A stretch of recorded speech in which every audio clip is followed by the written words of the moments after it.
A very warm welcome to all the students of class 8. Myself Shivani from St. Xavier's High School, Sidhuapar, Badhalganj. Today we are going to start SST chapter number 7 of history, that is revolt of 1857. इसको हिंदी में बोलते हैं 1857 का विद्रोह। इसके पहले वाली video में स्टूडेंट्स मैंने ये बताया था कि रिवोल्ट को कैसे सप्रेस किया गया था और रिवोल्ट इंडिया के किस किस पार्ट तक पहुंचा था। आज हम लोग डिस्कस करेंगे फेल्योर ऑफ द रिवोल्ट, यानी कि 1857 का जो रिवोल्ट हुआ था उसके असफल होने के क्या क्या कारण थे। When the revolt started, the Indian sepoys outnumbered the British soldiers. They were also supported by citizens in large numbers. Sepoys मतलब क्या होता है? सिपाही। तो जब विद्रोह की शुरुआत हुई 1857 के, तो जो भारतीय सिपाहियों की जो संख्या थी वो ब्रिटिश अधिकारियों के मुकाबले में बहुत ज़्यादा थी। और हमारे सिपाहियों के पास क्या था? जो हमारी नागरिक थी उनका भी सपोर्ट था। The rebels occupied Delhi in the initial stage of the revolt and disrupted the communication between Agra to Calcutta. The British thus were seriously crippled in the beginning. तो जब 1857 के विद्रोह की शुरुआत हुई तो विद्रोहियों ने दिल्ली को कब्जा कर लिया था। और कब्जा करने के ये रिवोल्ट जब शुरू हुआ तो उसके इनिशियल स्टेज में ही दिल्ली पे कब्जा हो गया था। और उन्होंने दिल्ली से आगरा से लेके जो कलकत्ता के बीच में जो संपर्क के माध्यम थे उनको ख़त्म कर दिया। तो संपर्क के माध्यम के ख़त्म होने से ब्रिटिश क्या हो गए थे? क्रिपल्ड मतलब बिल्कुल अपाहिज की तरह हो गए थे शुरुआत में, रिवोल्ट की शुरुआत में। Yet they succeeded in suppressing the revolt very soon. The reasons for their success and the eventual failure of the revolt were many fold. लेकिन शुरुआत में भले ही ब्रिटिशर्स पीछे हों, धीरे धीरे उन्होंने क्या किया? उन्होंने रिवोल्ट को पूरी तरह से बहुत सक्सेसफुली सफलतापूर्वक दबाया। और इस रिवोल्ट के फेल होने के कई ढेर सारे कारण थे जो अभी हम लोग डिस्कस करेंगे one by one. Revolt had a limited scope. The areas of the revolt were limited to Delhi, Meerut, Awadh, Bihar, Rohilkhand and their neighbouring territories. Limited scope मतलब कि 1857 का विद्रोह जो था वो पूरे भारत तक नहीं पहुंच पाया, या कुछ जगह पहुंचा तो वहाँ के शासकों ने उस विद्रोह में पार्टिसिपेट करने से ही मना कर दिया। जैसे हम लोगों ने पढ़ा था कि साउथ इंडिया के रूलर्स और भी कहीं कहीं के राजस्थान के रूलर्स, पंजाब के रूलर्स, इन्होंने इंडियंस के साथ देने के बजाय उल्टा ब्रिटिश गवर्नमेंट को इस विद्रोह के समय सपोर्ट कर दिया। ठीक है, तो विद्रोह का जो टेरिटरी था वो बहुत ज़्यादा न हो कि ये दिल्ली, मेरठ, यानी नॉर्थ इंडिया अगर कहा जाए तो नॉर्थ इंडिया में ही ये फैल पाया। The entire south India, Punjab and the territory towards its north and west, Rajasthan, Gujarat, Madhya Bharat and Bengal remained aloof from the revolt. तो पूरा का पूरा जो साउथ इंडिया होता है हमारा, दक्षिण भारत, इसके अलावा पंजाब, नॉर्थ और वेस्ट राजस्थान, गुजरात, मध्य भारत का जो सेंट्रल इंडिया जो हम कहते हैं मध्य भारत, और बंगाल, ये पूरी तरह से रिवोल्ट से इन्होंने अपने आप को हटा लिया था। Lack of planning. The primary causes of the failure of the revolt, however, were lack of planning and the absence of a central organization. विद्रोह के फेल होने का दूसरा कारण था प्लानिंग की कमी का होना। जैसे कि अगर हम लोग कभी भी विद्रोह करते हैं या कहीं अगर हम लोग देखते हैं होते हुए, तो उसका पूरा एक प्लान ऑफ एक्शन तैयार किया जाता है कि हम ऐसे करेंगे, यहाँ से ये लोग हमला करेंगे, यहाँ से ये हमला करेगी, ऐसे वॉर लड़ा जाता है। तो 1857 के रिवोल्ट में प्लानिंग की बहुत ज़्यादा कमी थी और कोई एक सेंट्रल आइडिया बनाने वाला व्यक्ति नहीं था, यानी कि एक ऐसा नहीं था कि जैसे कोई हेड हो जो सबको इंस्ट्रक्ट कर सके। कोई भी सेंट्रल ऑर्गेनाइजेशन नहीं थी इस प्लान को बनाने के लिए। The rebels lacked an ideology and programme for the captured areas. तो जो विद्रोही थे उनके पास, उन्होंने जैसे कि दिल्ली को कब्जा कर लिया, लेकिन दिल्ली को कब्जा करके उसको अपने कंट्रोल में कैसे बनाए रखें, इस चीज़ का आइडिया उनके पास नहीं था। इसीलिए धीरे धीरे जो भी टेरिटरी उन्होंने कैप्चर की भी, वापस से ब्रिटिशर्स ने उनको रिकैप्चर कर लिया। Lack of military skills to match the British forces. The rebels lacked skilled military strategies and discipline as compared to the British. तो जो विद्रोही थे वो सीधे साधे सिपाही बस थे बस, या फिर आम जनता थी। इनके पास मिलिट्री ट्रेनिंग नहीं थी, ना कि मिलिट्री की तरह, सोल्जर्स की तरह लड़ने का कोई अनुभव था, ना इनके पास कोई स्ट्रैटेजी थी। और अगर ब्रिटिशर सोल्जर्स की बात की जाए तो वो लोग इसी सब चीज़ों में उनको ट्रेन किया गया था। एक लैक ऑफ ट्रेनिंग भी इसका कारण बनी, military training. They fought mostly with swords and spears while the British were using newly introduced rifles. तो जो रिबेल्स थे वो ज़्यादातर या तो तलवारों से लड़ाई लड़ रहे थे या तो भालों से लड़ रहे थे। उनके पास कोई वेपन तो था नहीं। और वहीं ब्रिटिशर्स जो है उस समय जो राइफल इंट्रोड्यूस की गई थी वो उससे फाइट लड़ रहे थे।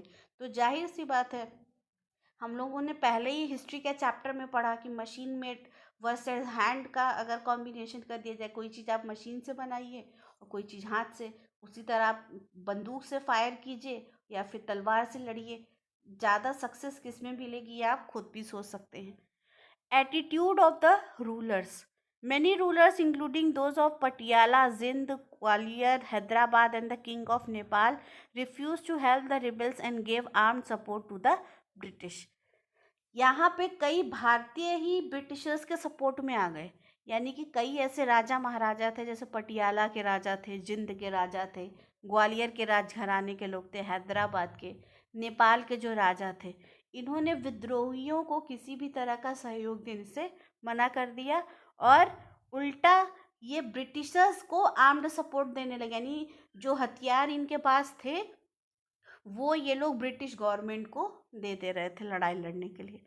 Limited support. The educated Indians in the upper and middle class did not support the rebels, on the contrary they supported the British. तो रिबेल्स के पास सपोर्ट भी बहुत लिमिटेड था। जो पढ़े लिखे भारतीय थे, जो अपर क्लास इंडियंस थे या जो मिडिल क्लास इंडियंस थे, अपर क्लास मतलब जो बिजनेसमैन, जो व्यापारी वर्ग था, या फिर जो मध्यम वर्गीय जो भारतीय थे, उनको इस विद्रोह से कोई भी मतलब नहीं था।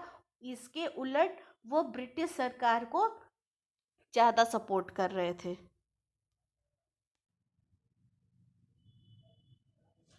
Week leadership. The leadership of the revolt was weak and it was not organized under one person or one command. सबसे बड़ी जो कमी थी वो नेतृत्व क्षमता की थी, कि नेतृत्व ही कमज़ोर था और किसी एक व्यक्ति के अंदर नहीं था, किसी एक पर्सन के ऑर्डर्स को कोई फॉलो ऐसे नहीं था कि कोई एक लीडर हो जो सबको आदेश दे रहा हो, सब उसको फॉलो कर रहे हों। The leaders of the revolt like emperor Bahadur Shah, Begum Hazrat Mahal, Nana Saheb and Tatya Tope, Rani Lakshmibai and others neither plan nor coordinated with one another as one unit.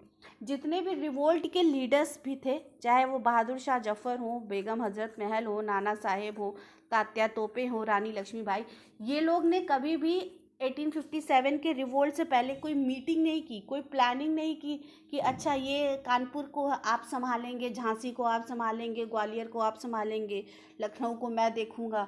ऐसी कोई प्लानिंग नहीं थी है आपकी आर्मी इधर से वार करेगी, अगर आपको कोई ज़रूरत होगी तो इधर से हम सपोर्ट करेंगे। कोई प्लानिंग नहीं थी, कोई मीटिंग ही नहीं थी, न ही कोई कोऑर्डिनेशन था एक दूसरे की सेनाओं के साथ, इनके अपने अपने राज्य की सेनाओं के साथ। तो फिर रिवोल्ट जो है वो पूरी तरह से बेकार हो गया। Changes after 1857। ऐसा नहीं कि 1857 पूरी तरह से फेल हो गया, कुछ पॉलिसीज़ ब्रिटिशर्स ने चेंज की इंडिया के ऊपर रूल करने के लिए। The revolt of 1857 result in significant changes in the administrative structure and the policies of the government. यानी कि 1857 के रिवोल्ट के बाद जो प्रशासनिक स्तर के ऊपर जो सरकार की कुछ नीतियां थी उनके अंदर बदलाव किया गया। Queen Victoria issued a proclamation in 1858 that transferred the administrative powers of the company to the British Crown.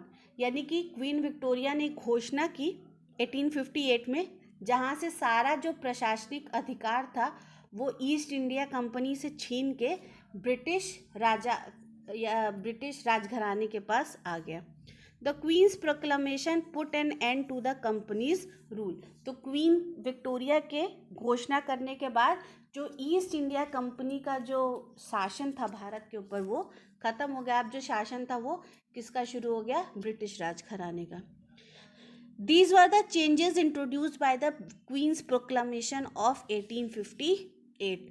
यानी कि जो क्वीन की घोषणा थी 1858 उसके बाद ये चेंजेस हुए. The British East India company's rule came to an end. यानी कि ईस्ट इंडिया कंपनी का जो शासन था भारत पे वो ख़त्म हुआ. The board of control and court of directors were abolished. जो पहले बोर्ड ऑफ कंट्रोल बनाए जाते थे उनके फिर मेंबर्स बनाए जाते थे, कमेटी के डायरेक्टर्स बनाए जाते थे, इन सबको ख़त्म कर दिया गया. In its place a secretary of state for India and the Indian councils were created. एक इंडियन स्टेट के लिए पूरा सेक्रेटरी बना दिया गया और उनका एक काउंसिल बनाया गया मेंबर्स का, जिसमें इंडियंस को भी जगह दी गई. The army was thoroughly reorganise and the proportion of British soldiers was increase. अब आर्मी के अंदर फिर से रीऑर्गेनाइजेशन हुआ, फिर से यूनिट्स बनाए गए और ब्रिटिश सोल्जर्स की संख्या इंडियन सोल्जर्स के कंपैरिजन में बढ़ा दी गई. Indians were divided into martial and non-martial races, and regiments were raised on the basis of caste and religion, such as Sikh regiment और जाट regiment. अब इंडियन को मार्शल एंड नॉन मार्शल में कर दिया गया. यानी जो आर्मी में जो फाइट करने वाली एक यूनिट होती है, जो कुछ लोग बेस कैंप पे रहते हैं, वो उसमें डिवाइड कर दिया गया. और इंडियन जो जवान्स थे उनको लेके जिस रेजिमेंट में उनको डाला जाता था वो उनके कास्ट के बेसिस पे या उनके रिलीजन के बेसिस पे उनको उसमें डाल दिया जाता था. जैसे कोई सिख है तो उसको सिख रेजिमेंट में डाल दिया गया और सिख रेजिमेंट बना दिया गया.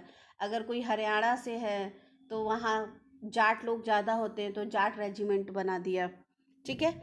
The policy of territorial annexation was also brought to an end. जैसे लॉर्ड डलहौजी का हम लोगों ने पढ़ा था कि जिनके नेचुरल उत्तराधिकारी ना हो जिन राजाओं के, तो वो राज्य ऑटोमेटिकली ब्रिटिश शासन के अंडर आ जाएगा. ये टेरिटोरियल एनेक्सेशन की जो पॉलिसी है उसको ख़त्म किया गया. Unconditional and general pardon was given to the rebels except those responsible for the murder of British subjects. यानी कि बाद में माफ़ी देने जाने लगी. अगर कोई माफ़ीनामा प्रस्तुत करता था और कुछ लोगों को ऐसे ही माफ़ कर दिया गया, विद्रोहियों को उनको छोड़ के जो किसी भी ब्रिटिश अधिकारी के मर्डर में शामिल थे उनको छोड़ के और लोगों को सज़ा मुक्त कर दिया गया. The British parliament pass the government of India act of 1858.